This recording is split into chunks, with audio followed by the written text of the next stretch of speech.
Beneath the rugged terrain of Skinwalker Ranch lies a cabin investigators were never meant to find. A weather-beaten patrol shelter used by the ranch's head of security, known only as Dragon, has now been exposed as far more than a rest stop. What began as a routine patrol post unraveled into a classified containment chamber tied to decades-old psychological studies. What they dug up forced internal security to seal the site, possibly forever. Tonight, we uncover the truth hidden beneath the floorboards and why Dragon may have never been the guard. He was the test subject. Long before anyone on the current research team even knew it existed, the patrol cabin now associated with Dragon sat half-buried in silence at the farthest edge of Skinwalker Ranch. From a distance, it looked harmless, a faded structure with weather-beaten boards, a sagging corrugated roof, and a door that creaked in the wind like any forgotten storage shed meant for emergency supplies or feed sacks. Most new arrivals barely glanced at it. A building like that makes sense on a ranch often battered by storms. It blended in like a scar that time simply stopped noticing. But the silence surrounding it was louder than the wind that rattled its walls. The first sign something was off didn't come from inside, but from above. Years later, when aerial mapping was done for site monitoring,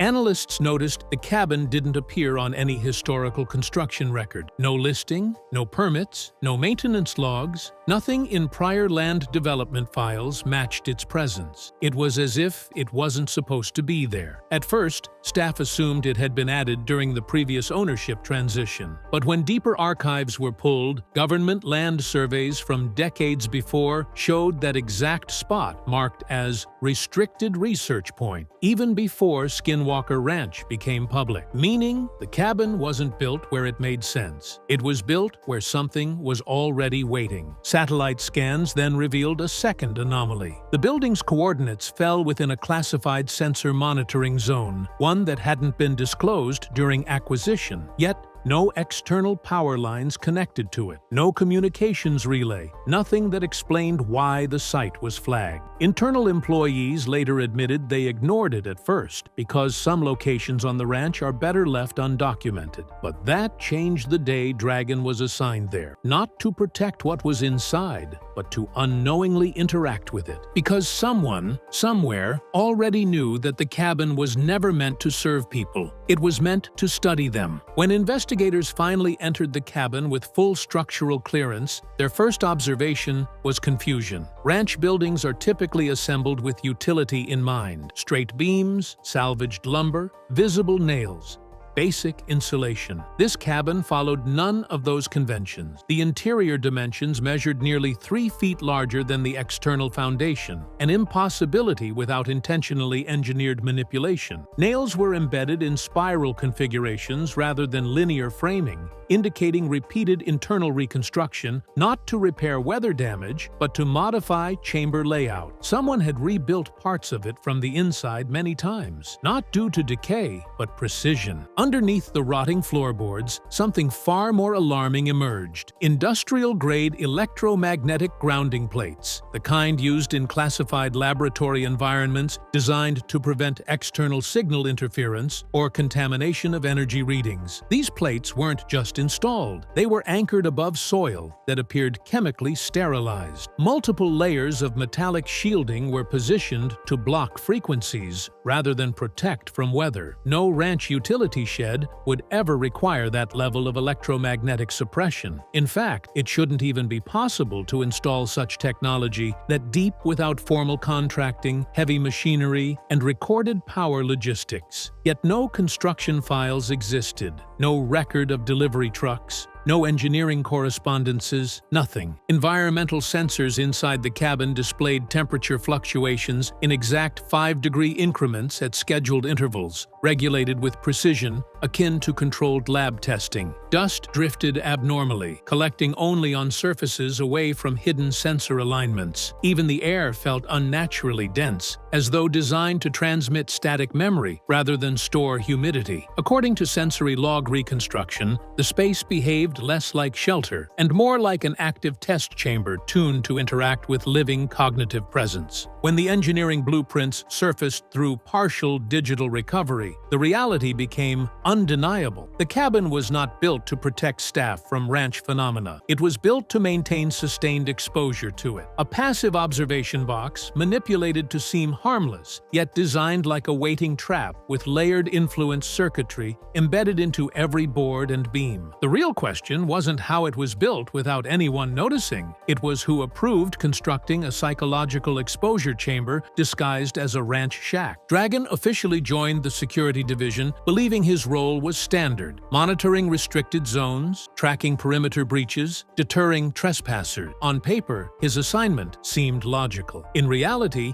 he had been marked for this role years earlier. Data reconstruction from decrypted research archives revealed that his employment file overlapped with psychological compatibility assessments from a retired Cold War behavioral project. Traits flagged as ideal for long-term exposure testing: emotional restraint, high observational focus, strict adherence to routine, minimal reactive behavior, were identical to what his recruitment form highlighted as professional strengths. This match was not accidental. He fit a pre-established test subject profile. Internal logs recovered beneath the cabin listed those traits under a column labeled Subject Stability Threshold, Phase 3, Qualification. His name never appeared in full. Instead, his initials were cross-referenced next to coded reference string, suggesting he was evaluated long before he stepped onto the property. What he believed was a standard security screening actually mirrored historical psychological trial formatting from classified personnel conditioning program. Investigators reviewing this alignment stated that he was not hired because he was well suited for security. He was placed because he was suited for influence induction. As months passed, changes in Dragon's personal logbook began reflecting subtle cognitive interference. Entries transitioned from precise, professionally structured reports to fragmented expressions of discomfort, short thoughts, incomplete sentences, increased emotional weight without clear trigger. In isolated recordings, he described sensing shifts in his mood and physical energy when near the cabin. He began noting feelings of being observed without environmental stimuli, unsure whether the pressure came from the land or something within his mind. His handwriting became uneven in extended shifts, aligning with what earlier documents classified as optimal affective disorientation patterns. What makes Dragon's case uniquely tragic is that he never volunteered for any experiment. He never even knew one was occurring. When researchers finally gained system-level clearance to investigate beneath Dragon's patrol cabin, they assumed they'd uncover forgotten wiring, weather damage, or perhaps improperly stored supplies. Instead, lifting the warped floorboards revealed something that did not resemble standard construction at all. A rectangular panel sat embedded deeper than typical foundation depth, sealed with cold industrial bolts that matched no commercial ranch hardware. The bolts were consistent with those used on sealed transport cases for classified laboratory assets, designed to survive high pressure, intense heat, and electromagnetic fluctuation. The panel led to a reinforced metal compartment professionally fabricated and insulated. This was not a repair zone. It was an installation. Inside lay an evidence-style containment tray, organized with the precision of a forensic archive. Each item had been methodically placed, not casually stored. Thick, tinted evidence vials were labeled with non-standard identifiers like ANOMA, ANOMC, and Refuse Human Study. No dates, no signature field, just lettering consistent with internal cataloging codes used in discontinued research programs marked high-risk biocontainment. Next to the vials sat a folded Kevlar pad bearing dried stains. Surface samples returned structure patterns inconsistent with human or registered wildlife blood.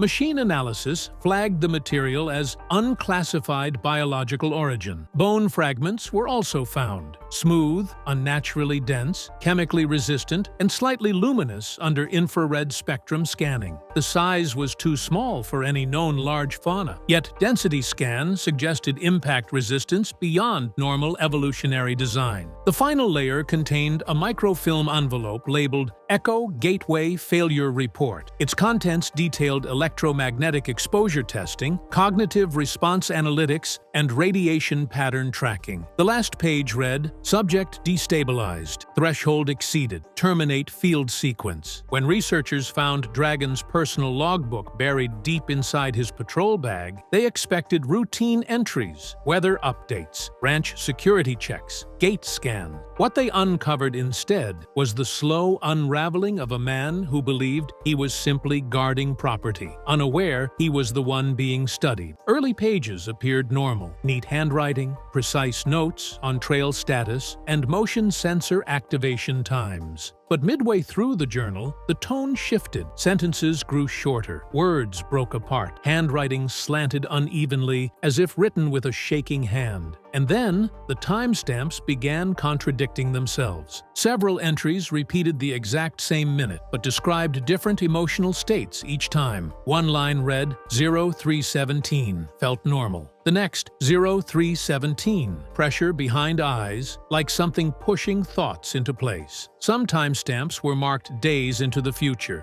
others looping backwards, mirroring what was later discovered in the compromised security footage. It was as if time inside Dragon's memory didn't follow the outside world. More disturbing were the margin notes. They looked like medical-style observations, written in smaller, more controlled script, as if someone else had added them later. But forensic analysis confirmed it was Dragon's handwriting, only written while his brain was under intense stress. The notes referenced forced cognitive shifting, emotional override, recall disruption patterns. At first, investigators thought he was documenting symptoms. Later, they realized he was mirroring language found in the microfilm experiments beneath the cabin. One passage stopped the review team cold. "Something watches from inside the walls, not with eyes. It waits for me to react before it does. I dream of walking away, but wake up standing in the doorway." The breakthrough came when analysts overlaid Dragon's emotional peaks, recorded in his logbook, with electrical and energy fluctuation reports from devices installed unknowingly inside the cabin wall. What the team discovered still causes silence whenever it's mentioned in internal briefing. Each time Dragon documented a spike in stress, confusion, or sudden emotional collapse, the structural monitoring systems registered sharp electromagnetic surges at the exact same timestamp, down to the second. This meant the environment was not only reacting to him, it appeared to be tracking his mental state in real time. Archived data from the recovered files showed layout diagrams of the cabin labeled Anchor Zone, Cognitive Trigger Line, and Exposure Conduit. These were not ordinary structural markers. They matched terms used during classified Cold War field research involving prolonged isolation and interaction with non-standard environmental stimuli. The cabin, according to these blueprints, wasn't intended to protect him. It was built to encourage contact with an unseen influence. Further review found audio interference synchronized with Dragon's log entries. In recordings captured during his patrols, low-frequency pulses appeared intermittently whenever he expressed heightened fear in writing. Special sound analysis revealed nearly inaudible human-like resonance waves layered beneath the low hum. When separated digitally, these pulses formed rhythm patterns resembling neural response triggers used in cognitive field tests. That meant whatever was affecting him wasn't random. It was behaving as though it was responding.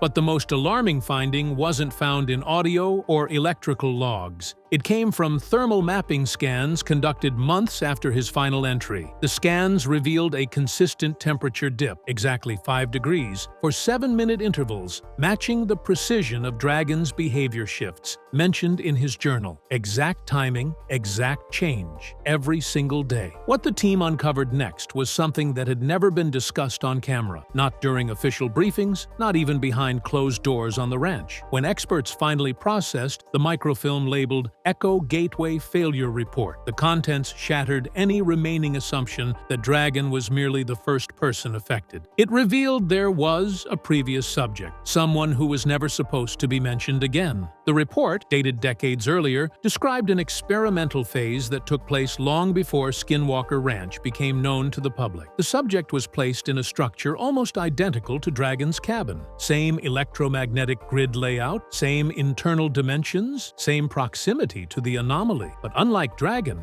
that individual was not monitored openly. They were monitored remotely. And according to the final line of the failure report, contact escalation exceeded psychological tolerance threshold, resulting in systemic collapse. Nowhere did it mention a rescue attempt. Even more disturbing, temperature logs, behavioral field responses, and radiation interference patterns from that abandoned test perfectly mirrored Dragon's data nearly 40 years later. This implied that whatever force was interacting with him didn't just recognize the setup, it remembered it. It was behaving as if the experiment had restarted. Handwritten in the margin of one microfilm page were the words, "Pattern persists. Entity preference indicates continuity." That simple phrase terrified analysts. It meant what was being studied might not be reacting randomly. It was showing recognition. And then, just beneath that phrase, a final note in faded ink. Subject history must remain undisclosed. Current anchor unaware of precedent. The discovery of the envelope marked "If I don't come back" shifted the entire investigation from scientific analysis into something deeply personal and terrifying. It was not stored inside the locker, where evidence was meant to be kept. Instead, it was hidden behind a thin wooden panel near the back wall, like someone wanted it to remain secret unless things reached a point where returning was no longer an option. The message inside was short, written in Jason Dragon's own handwriting, but it read like the words of someone who no longer trusted his thoughts. He didn't speak about threats the way investigators expected. He didn't refer to a creature or a presence or even a direct danger. Instead, his message described a shift inside himself. He wrote that he began waking up in the cabin without remembering ever lying down. He felt emotional responses that did not match what he was thinking. And most chilling, he believed something was trying to learn through him. He described moments where he felt drawn back toward the cabin after leaving, like his instincts had been reprogrammed. At one point he wrote, "When my mind goes quiet, I feel it try to speak through the silence." That sentence alone broke several researchers emotionally. Next to the note was a small folded photo. It showed Dragon standing outside the cabin during normal patrol, appearing calm and focused. But what was handwritten on the back made experts question whether the person in the picture was even the same man who wrote the letter. The words read, "This is me," before the cabin noticed. The note ended with one final warning, left like a desperate instruction. Do not enter alone. The cabin does not forget who it watches. The final breakthrough came not from letters or hidden compartments, but from the last working camera pointed at the patrol cabin. At first glance, the recordings appeared normal. Quiet nights, still wind, empty ground. But just days before Dragon stopped showing up to work, the footage began displaying anomalies that experts still cannot explain. Time didn't move forward or backward. It began replaying itself differently. A minute of footage would play, then rewind, then repeat. But each time, tiny changes appeared. A rock that had been on one side of the frame would shift inches, even feet, without any visible movement. Tree branches bent at angles differing between loops. In one sequence, the cabin appeared wider than before, and then narrower in the next loop, despite never physically changing. The strangest clip showed a metal toolbox near the entrance, a toolbox that, according to team logs,